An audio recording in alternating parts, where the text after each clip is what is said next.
Looking to improve your remote communication skills within your business? It has definitely been challenging for business leaders to keep team members aligned and engaged while working from home. Any remote team's first line of defense is communication. Your communication will partially determine the success of your team. In today's video, we will be looking at 7 ways that you can improve your remote communication. I'm Raid, here with Jotform. Let's get started.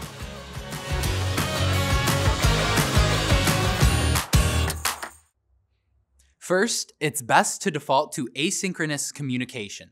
This means utilizing tools that don't require a real-time response, like email. This is especially helpful if you have coworkers in different time zones or working different schedules. You can use tools like Slack or Microsoft Teams. This tends to work best for most remote teams when it comes to team and individual productivity. Not even the most energetic team members want 8 hours worth of back-to-back Zoom calls.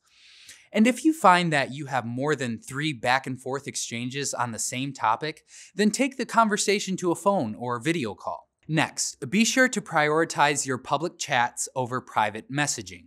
Sharing information is 10 times more important in remote teams. The more that you share with everyone, the more aligned your team will be. Everyone will have the same information and be on the same page. Communicating this way nurtures a more collaborative culture, which encourages people to chime in and innovate.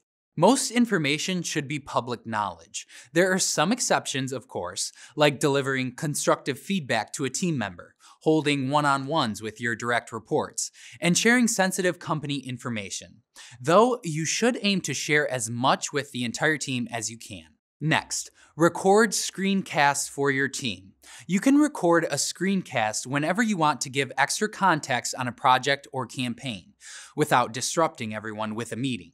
There are plenty of good screencasting tools out there like Loom, Cloud App, and Jing. For instance, if you are delivering a landing page copy for an upcoming project launch, you can record a short 5-minute video explaining the headlines, the benefits, what you want to focus on, and suggested next steps for the design team. Recording screencasts can also be helpful when onboarding a new hire, as you can show them key processes virtually. Next, when in video meetings, encourage everyone to turn on their webcams.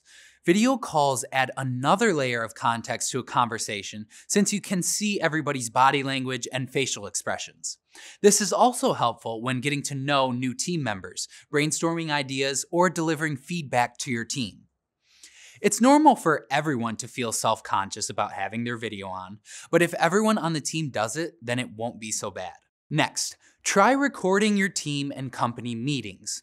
Not many companies think to do this, so if you're hosting a meeting or it's just for your department, take the time to record it so that no one feels left out.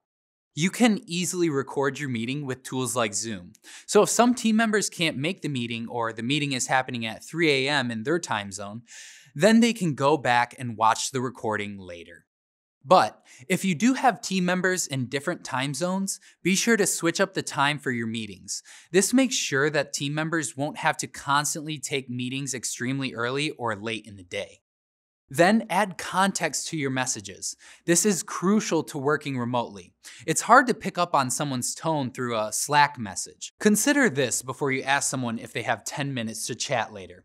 A message like this, though perfectly normal, can be daunting to your team members. A Slack message like this from a manager could simply be an invitation to brainstorm a new idea or give feedback on a project, but it could also cause your team members to panic.